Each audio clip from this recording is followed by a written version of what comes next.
Sefer Avoda, laws of where is it? Temidin UMusafin, right?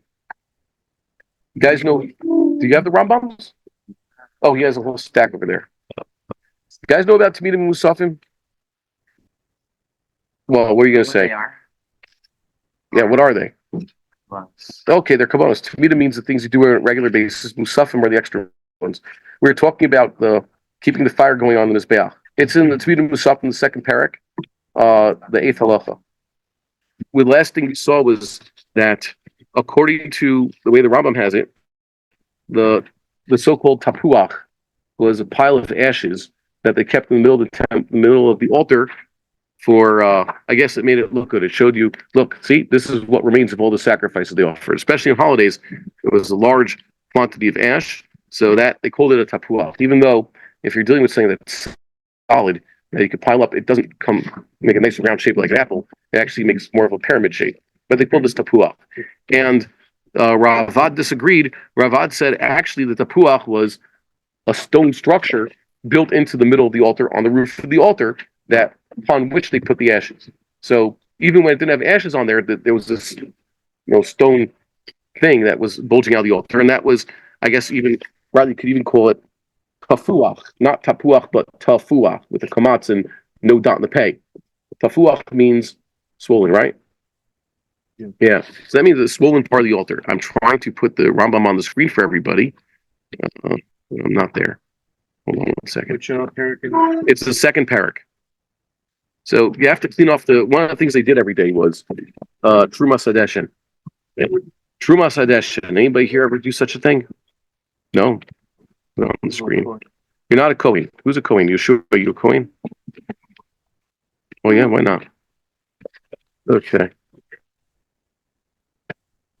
Says here,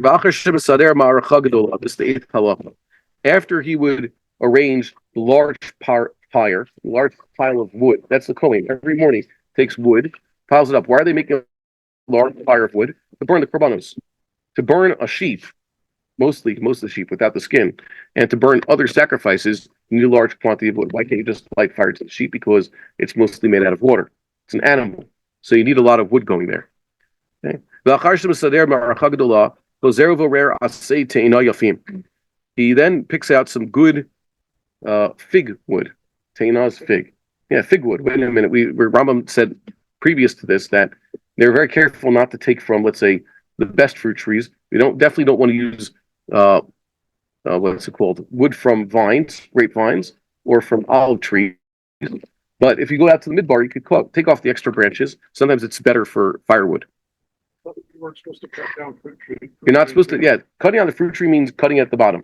Cutting off, pruning the tree is totally fine. So there was enough. Wow. Yeah. It yielded enough to. Have you seen a fig tree? I'm surprised. I walk by them, I can smell them, but. Yeah. So the Rambam had previously mentioned that you're not supposed to let your grapevine climb over your fig tree if you want to use that wine for the Mizbeach. Why? Because it greatly changes the flavor of the wine. Okay, that's how the smell. That's how intense the smell is. It's not a kilayim problem, but it's a problem. We used to have grapes on our eucalyptus tree. There's a grapevine around back. Eucalyptus. It's an Australian non-fruit tree. They used it. They brought it to Israel to dry up swampland because it sucks up a lot of water. So we have a eucalyptus, nice and tall, but the grapevine started climbing the eucalyptus, which was pretty cool. That was the only eucalyptus tree that gives fruit in the land of Israel. And the gardener came one day and he was doing some work around there. He cut the part where the vine climbs the eucalyptus. So I thought that was pretty bad. Now, then next to the eucalyptus, we have what's called walnuts, agozei melech. And walnut trees are also good. The amazing thing about the walnut tree is I build the sukkah there every year. I have to majorly prune large branches from the walnut tree every single year. And it's not like, I cut off so much walnut branches. No, don't worry about it. It's going fine. I see neighbors prune their olive trees also, massive amounts of wood every year, but the tree doesn't seem to mind. It keeps giving back. Be better for the fruit. Yeah. Yes, pruning is very important. And not only that, you want to have a proper grapevine. Also, those who know grapes, anybody here grow grapes? Know the trick? Those people who have a grapevine around their house, let the grapevine climb well above the ground and cover over what they call a sukkah. So they have it, let's say a 3x3 area, with with a height of about 2 meters. So they have grapes hanging over them. It's a good place to sit. We have such a thing, right? A lot of neighbors have such a thing. You want to grow proper grapes for wine, you don't do such a thing. Every year you have your vine only about a meter above the ground, and you cut it down just to the part that's wrapped around that stake you have the ground. You take away a lot of the grapevine every single year to let it, regrow and have fresh grapes. You guys should also merit to do such a thing. When I was your age, we didn't do any agriculture. So, but now you guys are here in Eretz Yisrael, so you should, if you don't have fruit trees yet, please plant some now so you can get ahead of it, and be able to keep the mitzvahs. So I was saying we did. It takes a while, but eventually, you have a whole Choni Amagal type of thing going. You plant the fruit tree, eventually you get to enjoy the fruits. Okay, if not you, then your grandson. Okay, you guys remember that? You ever plant a fruit tree? It is extremely rewarding. You plant an esrog, and then you finally get the esrogim. It's just like yes. Okay, and then some. And then some years, it's like children. Children are the hardest thing to work on, right? They're your biggest joy and also your biggest disappointment. Sometimes you get frustrated, right? So some years, you work so hard for the esrogim, and the second they come off the tree, the oketz falls off, and then they're puzzled, right? Then it's just food. It happens. There's been a few years where we had good esrog crop, and a few years where it's just like head slapper of them. So yeah, okay. So they take a fig wood for this. Their ma'arachashniel shel ketoreth bikeneged keren ma'aravith dromith. So they make a smaller pyre, just enough to make coals for burning the ketores. How much ketores do they burn every single day? Mane b'chol yom, right? They take a handful of ketores in the morning and the afternoon. How much coals does it take to burn the ketores? One shovelful. So they're making a small fire here, and it says opposite the southwest corner. There was a picture over here. You guys have it in your book over here. It says this is the ketores. It's not the scale, but they show you over here. There's a picture where the second pyre is supposed to be. Okay. It's pulled away from that corner towards the north by 4 amos. So you go to the southwest corner. That's the first corner you encounter. If you would go up the ramp of the Mizbeach, this is the corner to your left, if you're the Kohen. So 4 amos north of that means farther in. That's where they put this second pile of wood and make the fire. Uva kimo chamesh se'in gechalim. And it had about 5 se'in of coals there. How much is a se'in? So that's 30 kav. And each kav is a third of a hin, which is 1.2 liters or so. A third of a hin is 1.2 liters. So 30 kav is about 36 liters. 36 liters of coals. They're measuring this? Yeah, they have something called a se'in. Coals were a commodity in temple times. So you have to know how much coals or how much ashes you're dealing with. In this case, it's coals. What's the difference between coals and ashes?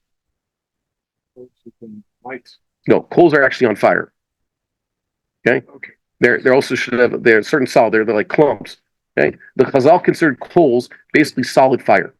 A coal has a din of fire. Okay? And it glows. Whereas ashes are already burned out. It's a type of dust now.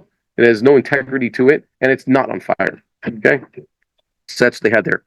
Uveshabbath osimba kamo shmonat se'in gecholim. On Shabbos, how much se'in? Not 5 se'in, but 8 se'in. Okay? They also have to burn the bazich of Livona. What's the bazich of Livona? A decorative cup. You could actually look for pictures over here. There are many different ways to make a bazich. The Torah does not mandate how this golden chalice was decorated or what it looked like. It was up to the artisan. Where do they keep this livona? What's livona in English? It's frankincense, which smells kind of good. Okay, so livona was used for 2 things basically in the temple. Well, a number of things. Livona was used as one of the components of the incense. Okay, it was also added to every mincha. Okay, when the Kohen takes out the komets from the mincha, he takes out also the livona that was added to it. He burns on the mizbeach. And lechem hapanim. Why do lechem hapanim have livona offered with it? Later, the Rambam is going to say, based on the Gemara, that whereas when you have a normal meal offering, part of it has to be burned on the altar. What's that part? That's the komets, right? And the kometz is the matir of the mincha. That is, once the kometz is burned on the altar, now the rest of the mincha can be eaten. So too, the lechem aponim, those 12 loaves of bread, that's basically a mincha. Where they burned on the altar, they're a meal offering. That's what Chazal considered it. The 12 lechem aponim that are replaced every Shabbos, what happens to them ultimately? They're eaten by the Kohanim, and the Kohen Gadol, he gets to take half. Somehow or other, the Kohen Gadol was able to eat half, and the rest of the Kohanim ate the other half. Okay? And it says, Bisparich b'meyav. But there has to be a matir, there has to be a part of this sacrifice that first gets burned on the altar before the Kohanim can eat their share. So their share is the bread. You would have thought maybe, okay, take a kometz out of the lechem aponim, or take a piece of each lechem and burn on mizbeach. No, the 2 bowls of frankincense that are sitting on the table, the shulchan, all week long with the lechem aponim, are then burned every Shabbos when they put new cups of frankincense. So the frankincense there is what's burned there. So on Shabbos, because they're burning 2 cups of frankincense and 2 rounds of ketores, they need more coals going on the mizbeach for this purpose. Okay, so that's actually pretty cool. Anybody here ever burn incense by pouring incense on coals? You've done hookah, probably, right? You haven't? Oh, good. Baruch Hashem. Neither have I. What? Oh, good. Don't know. Hookah is basically flavored tobacco in a water bong that they do in the center of town. A water bong. Oh, thank God you don't know what it is. It's a special gigantic water pipe that they use for smoking things. Okay? So, yeah, it's basically a water bong. Moshe, you've done this before? Hopefully not. You name it, I haven't smoked it. But that's basically what they use to do a hookah. They have a coal, a piece of coal, and they put the tobacco on top of it, and then they... So someone's criticizing me here. Okay, goodbye. So, basically, the way they used to... Nowadays, they have incense sticks. It's the stick with incense on it. You just light it, and it slowly burns the incense, right? The incense itself is burning. Whereas what they describe in the temple is the Kohen would take a quantity of coals and put that on the top of the altar, and then he just poured this powdered incense onto the coals, and that's how it would burn. That's what they would do. So they did that on Shabbos in the Beis Hamikdash. There was no more incense than there was on any other day. Every day, the final service of the Talmud was incense. Burn the incense in the morning and the afternoon. And on Yom Kippur, that's when they did more incense. Where would they do the extra incense? In the middle of the day. Part of the special avodah of Yom Kippur. The avodah of Yom Kippur was the Kohen Gadol going into the Kodesh Kodashim and burning incense and sprinkling the blood of the Chatasa Kippurim there. So he'd actually burn more incense. So because on Shabbos, they were burning extra incense, they're burning extra things on the Mizbeach, so that was enough. Interestingly enough, he doesn't mention here that, wait a minute, on Yom Kippur there was more incense. So maybe on Yom Kippur there was more fire here.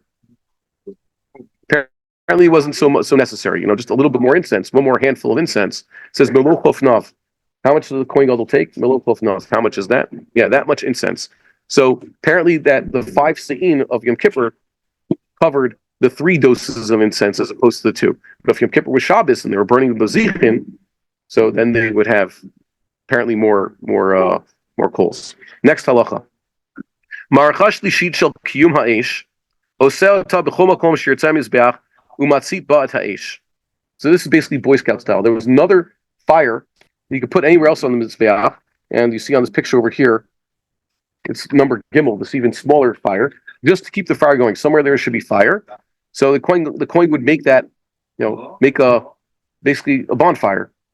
Like I said, a Boy Scout one. And he would use that, okay? Umatzit ba'et ha'esh. Now, what is umatzit ba'et ha'esh? There's 2 ways you can interpret this in Hebrew. What is umatzit ba'et ha'esh? What does that mean? It's either with it or on it. So, okay, give more of an explanation. What does it mean, umatzit ba'et ha'esh? Come on.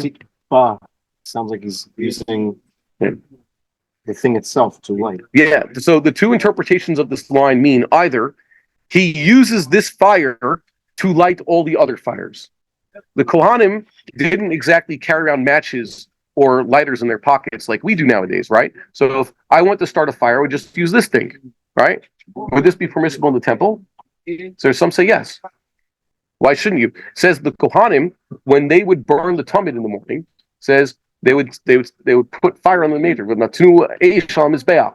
There was a mitzvah when burning korbanos for the kohanim to light the fire, not to wait for fire to come down from heaven.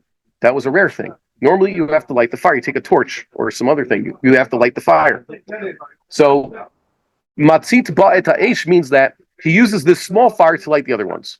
Or it says that first he arranges his pile, and unlike the other fires, which could be restarted from coals that were already there, this one he lights from new.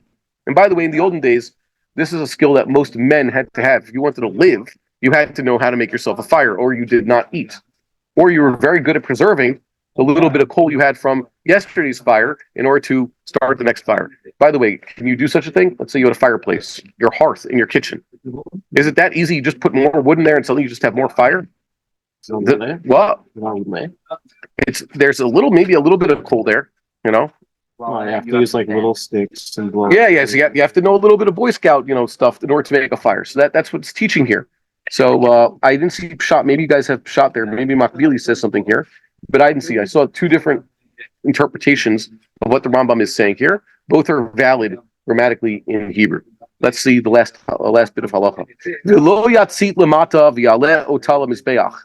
One thing you should not do is, and by the way, this seems to say that he's talking about how he should light a fire there. Light this fire anew, not use a coal. Start the fire there. Why? Lo yatzit lamata v'yaleh otala mizbeach.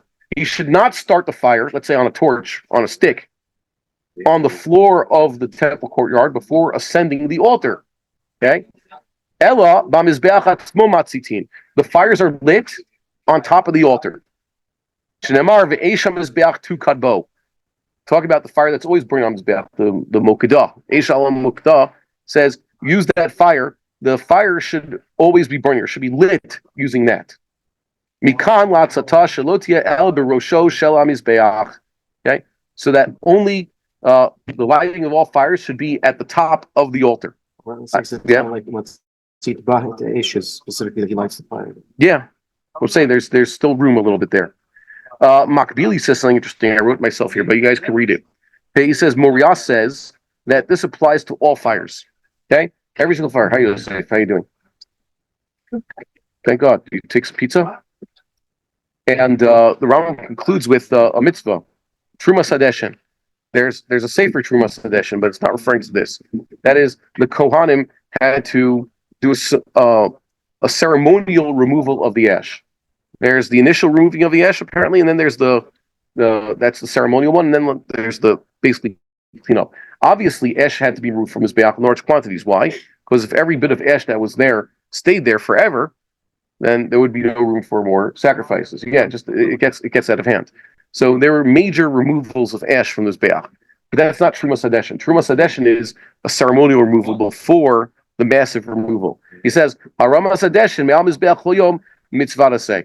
It's positive commandment. Shneimar, Ve'erimeth Hadeshin, V'hi Avudah, Me'avodot HaKuna. And the Rambam says, and this is one of the sacrificial services of the kahuna. Why does Rambam have to say that?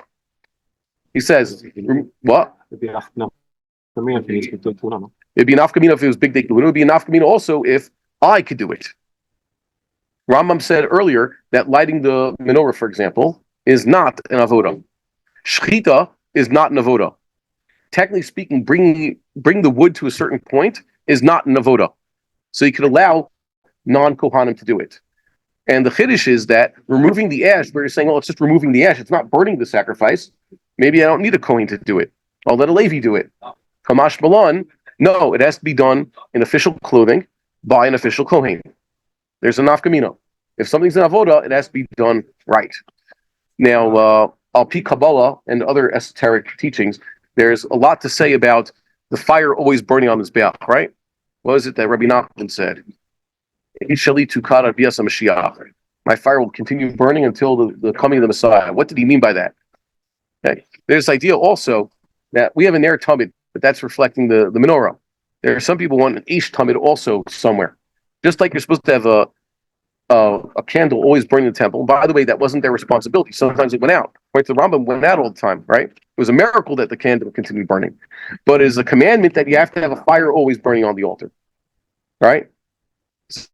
they say you should always have someone studying Torah. There has to be a mishpar. There also has to be people always in shul. There always has to be something going. There's always an avodah of Hashem, the constancy. Okay, you can only bring korban tamid is in the morning, afternoon, but not at night, right? How do you serve God all the time? What's the service of God all the time in the temple? The fire is always burning. So you have to keep that fire always burning, even when you're not davening. You're davening, that corresponds to the tamid, but that's only twice a day. Why is he talking about being matzik-ish? Oh, you do it once, you just keep it going. That's the one that's the third one. But you have to use that pile number 3, to keep the big pile burning. There's always be a fire going. So the earlier, pile's supposed to always be burning, but there's something always has to be burning. We mentioned a few weeks ago, last time we saw this, was that indeed in the second temple times, the upper surface of the mizbeach was like 28 amas by 28 amas. That's a large area to have a lot of fires going. In Moshe Rabbeinu's time, it was like 5 by 5, a lot less space. It was a lot harder to do this mitzvah, have a fire going on the mizbeach all the time, and even then they would remove the fire. They would travel, right? Yeah. 16, 32 by 32. What? Was it? No, the base was 32 by 32. It starts tapering. Okay, so when you have a large mizbeach, you have all these different fires going. What? The mizbeach in Achoshes was a lot smaller than the one in the second temple. Okay, wasn't it like Machlokas how big it was? That's the height. Machlokas Tanaim, the height. Actual 3 amos or 10 amos, and the 3 amos mean above the line. Also, did it say that like when they traveled, the fire was still going? That's a medrash. Shot is that the Dishinu Tam Mizbeach, they removed everything from Mizbeach in order to cover it. So we can't confuse Pshat with Drash. The medrash says that somehow or other, the fire, the divine fire that had descended upon the altar when they first inaugurated the Mishkan, stayed. Because at the end of Parshas Bamidbar it says that in order to travel, the Kohanim were instructed to cover all the holy vessels with a few layers, like techeles and argomon and leather, covered over, and then the Levim would be able to pick it up and travel with it. So it says the Mizbeach, they would clean off the Mizbeach, and then they'd cover it, and they'd put the kelim on the Mizbeach, and then, it had staves. The Levim had to come and carry it over. But he was saying that the Medrash says the fire stayed on there, despite the fact that they covered it. So you cover fire, it didn't burn through the cover, miraculous fire. Yeah, so this is saying we should be zochet to see. This was saying that many Jewish people took pride in. There were certain families, since early Second Temple times, families mentioned in the Bible, different Jewish families had the privilege of bringing the wood to provide the temple fires. So that was a big deal even after the temple was destroyed. What? It was their personal holiday. So so these families are no longer among us. At least people know who they are. I don't know. The point is, we look forward to this. I wish everybody out there in Zoom land should have a peaceful Sabbath. Shalom and Yitzchon. Be well.